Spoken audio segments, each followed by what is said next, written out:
Good morning, everyone, and welcome to St. Jerome Church on the Thursday of, and I've forgotten what week in Ordinary Time it is, ninth week in Ordinary Time. And my reflection this morning is help along the way. You know, one of the things that makes me proud to be a Catholic is that we're part of a long intellectual tradition that spent decades, centuries, thinking about the ultimate questions of life. Most especially, who is God and who are we in relationship to Him?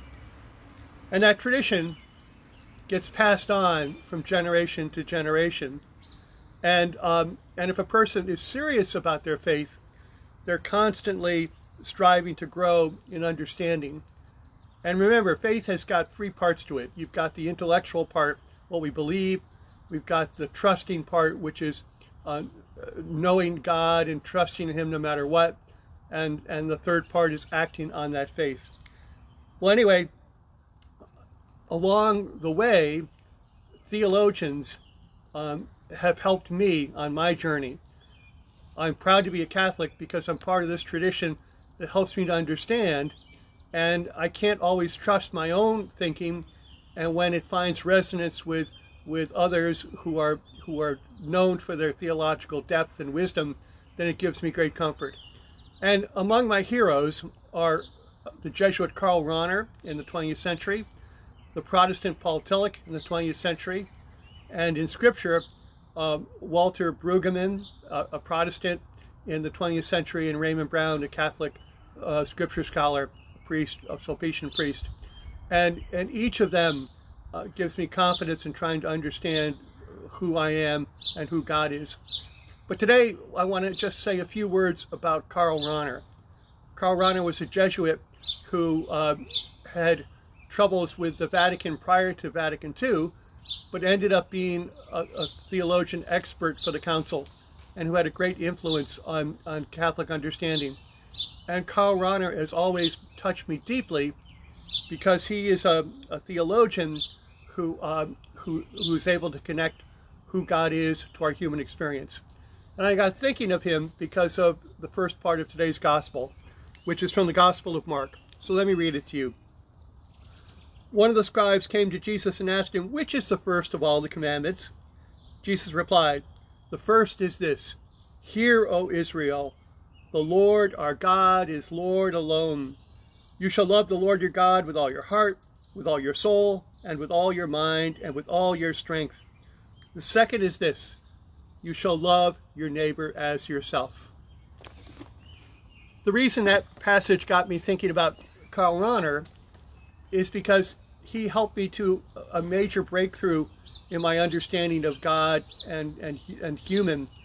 To explain that, let me give you a little bit of background. I love to say I've grown up in a Catholic ghetto. My whole education, except for 2 years in public high school, has been Catholic. And in grammar school, I was taught the Baltimore Catechism. In college at Holy Cross, we got advanced Baltimore Catechism. And in those days, while theologians said we both must love God and our neighbor, they really put the emphasis on loving God. And at least what I picked up as a teenager and maybe even early in college was that you were to love your neighbor because God wanted you to. And then, probably in my first year of theology in seminary, I read a seminal article by Karl Rahner. And the point of his article was that there's an intimate unity between loving God and your neighbor. When you love your neighbor, you are directly loving God, whether you know it or not. And when you are loving God, through Him, you are in contact with your neighbor, whether you know it or not. And so Karl Rahner's view was that God is present everywhere. And Karl Rahner emphasized the importance of paying attention to our thought processes and our consciousness, because it's there we can sense the presence of God as the background and backdrop to our life. And he had many beautiful quotes over the years, but one in particular has stuck with me. It was part of I suspect, a Christmas homily But what I'm interested in the quote is his ability to link the experience of God with the depth of our human experiences, with being lost, with being anxious, with being overwhelmed. And for Rahner, God is present in all those experiences if we mind them deeply enough.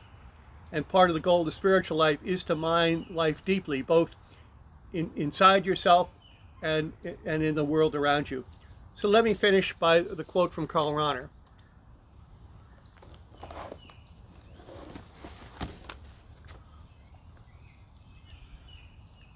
And now God says to us what he has already said to the world as a whole through his grace-filled birth. He says, I am there. I am with you. I am your life. I am the gloom of your daily routine. Why will you not bear it? I weep your tears. Pour out yours to me, my child. I am your joy. Do not be afraid to be happy, for ever since I wept, joy is the standard of living that is really more suitable than the anxiety and grief of those who think they have no hope. I am the blind alleys of all your paths.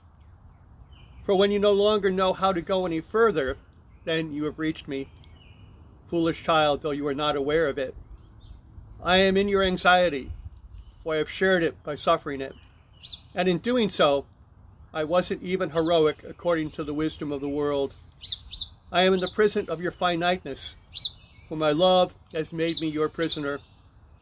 When the totals of your plans and of your life's experiences do not balance out evenly, I am the unresolved remainder. And I know that this remainder, which makes you so frantic, is in reality my love that you do not understand. I am present in your needs.